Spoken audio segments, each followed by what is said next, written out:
بسم اللہ الرحمن الرحیم۔ معزز صافی حضرات، ہم آپ لوگوں کے مشکور ہے کہ آپ لوگوں نے اپنی قیمتی ٹائم سے وقت نکال کر ہماری پریس کانفرنس کو کوریج کرنے کے لیے آئے۔ ہم امید کرتے ہیں کہ آپ لوگ ہماری آواز بنو گے۔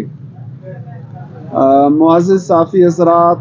حکومت جبری گمشدگیوں کے مسئلے کو ملکی قوانین کے تحت حل کرانے کے حوالے سے سنجیدہ دکھائی نہیں دے رہا ہے، بلکہ گوادر حملے کے بعد ایک دفعہ پھر بلوچستان میں جبری گمشدگیوں کے حوالے سے سماجی رابطوں کی سائٹ سمیت میڈیا میں منفی کمپین دیکھنے میں آئی ہے۔ گوادر پورٹ اتھارٹی کمپلیکس حملے میں مارے جانے والے کریم جان کے حوالے سے کہا گیا کہ ان کا نام لاپتہ افراد کی فہرست میں شامل تھا۔ ہم واضح کرنا چاہتے ہیں کہ کریم جان کا نام voice for Baloch missing persons سمیت کسی بھی تنظیم کے لاپتہ افراد کی فہرست میں شامل نہیں تھا، بلکہ وہ 23 مئی 2022 کو جبری گمشدگی کا شکار ہوا تھا اور 31 جولائی 2022 کو کاؤنٹر ٹیررزم ڈپارٹمنٹ CTD کی طرف سے ان پر دھماکہ خیز مواد رکھنے کا الزام لگا کر ان کی گرفتاری ظاہر کی گئی تھی۔ تاہم ان کی جبری گمشدگی کے ناقابل تردید شواہد کی وجہ سے عدالت نے انہیں تمام الزامات سے بجا طور پر بری کر دیا اور 17 اگست 2022 کو عدالت کے حکم پر کریم جان کو رہا کیا گیا تھا۔ کریم جان کے رہائی کے بعد ان کے اہل خانہ سمیت کسی نے بھی یہ دعویٰ نہیں کیا کہ وہ لاپتہ ہے اور نہ ہی کسی تنظیم کے لاپتہ افراد کی فہرست میں اس کا نام شامل تھا۔ معزز صافی حضرات، جبری گمشدگیوں کے حوالے سے ریاست اور ریاستی اداروں کی منفی پروپیگنڈے کی حقیقت سرفراز بنگلوزئی کے انٹرویو سے بھی عیاں ہوتی ہے۔ سرفراز بنگلوزئی 15 سال بلوچ مزاحمتی تنظیموں کے ساتھ منسلک رہا تھا، اب اس نے حکومت کے سامنے ہتھیار ڈال دیا ہے۔ سلیم صافی کے ساتھ ایک انٹرویو میں کہتا ہے کہ کچھ ایسے لوگ ہیں جو فراری کیمپوں میں اور افغانستان میں ہے، ان کا نام بھی لاپتہ افراد کی فہرست میں شامل ہے۔ تو سلیم صافی اس سے سوال کرتا ہے کہ ایک ایسے شخص کا نام بتا دے جو فراری کیمپ میں ہے یا پھر افغانستان میں ہے۔ تو سرفراز بنگلوزئی کہتا ہے کہ سفیر بلوچ افغانستان میں بیٹھا ہوا ہے، اس کا نام لاپتہ افراد کی فہرست میں شامل ہے، لیکن اصل حقیقت یہ ہے کہ آج تک کسی نے یہ دعویٰ نہیں کیا کہ سفیر بلوچ لاپتہ ہے اور نہ ہی اس کا نام لاپتہ افراد کی فہرست میں شامل ہے، بلکہ سفیر بلوچ کا بھائی جمیل سربراہ لاپتہ ہے اور جمیل سربراہ کا نام لاپتہ افراد کی فہرست میں شامل ہے۔ معزز صافی حضرات، سرفراز بنگلوزئی 15 سال مزاحمتی تنظیموں کے ساتھ منسلک رہا اور افغانستان بھی چلا گیا تھا، لیکن دیکھیں وہ ایک بھی ایسے شخص کا نام ثابت نہ کر سکا کہ وہ فراری کیمپ میں ہو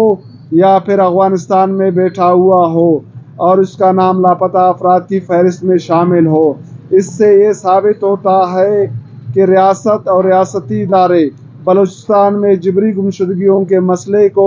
منفی پروپیگنڈے کے ذریعے خراب اور پیچیدہ بنانے کے لیے سماجی رابطوں کی سائٹ اور میڈیا کو استعمال کرتے آ رہے ہیں۔ اس لیے ہم صافی برادری سے اپیل کرتے ہیں کہ لاپتہ افراد کے مسئلے پر حکومتی موقف کے ساتھ ہمارے موقف کو بھی کوریج دیا جائے تاکہ اصل حقیقت لوگوں کے سامنے آیا ہو۔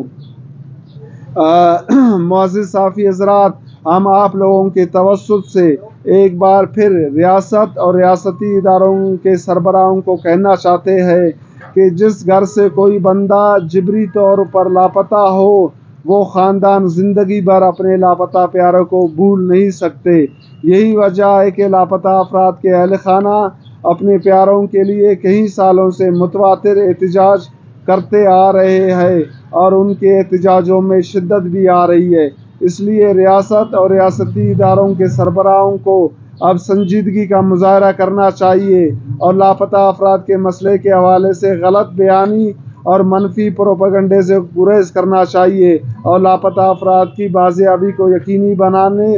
اور جبری گمشدگیوں کے مسئلے کو ملکی قوانین کے تحت حل کرانے کے حوالے سے فوری عملی اقدامات اٹھا کر بلوچستان میں لاپتہ افراد کے حوالے سے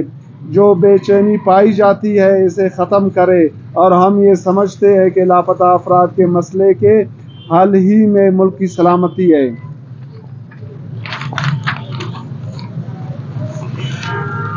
معزز صحافی حضرات، ایک شخص کی جبری گمشدگی کی وجہ سے اس کا خاندان ذہنی کرب و اذیت سمیت بہت سے مشکلات کا شکار ہوتا ہے، اور بلوچستان میں لوگ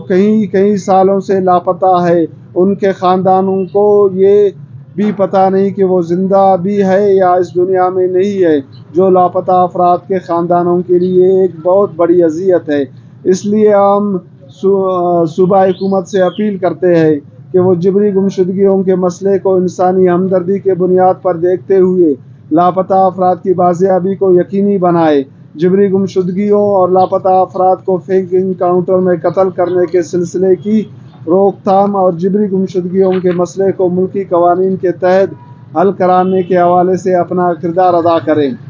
معزز صحافی حضرات، اگر صوبائی حکومت نے لاپتہ افراد کے مسئلے کے حوالے سے سنجیدگی کا مظاہرہ نہیں کیا تو تنظیمی سطح پر عید کے بعد احتجاجی شیڈول کے پہلے مرحلے میں صوبائی اسمبلی کے ہر اجلاس کے دن صوبائی اسمبلی کے سامنے احتجاجی کیمپ لگایا جائے گا اور بھرپور احتجاج ریکارڈ کرایا جائے گا۔ عید کے بعد تنظیمی سطح پر ہونے والے احتجاجی شیڈول کے حوالے سے بلوچستان کے تمام سیاسی پارٹیوں، طلباء تنظیموں سے ملاقاتیں بھی کی جائے گی اور احتجاجی شیڈول کے حوالے سے بلوچستان کے سیاسی پارٹیوں، طلباء تنظیموں اور سول سوسائٹی کی حمایت حاصل کرنے کے لیے کوئٹہ میں آل پارٹیز کانفرنس کا انعقاد بھی کیا جائے گا،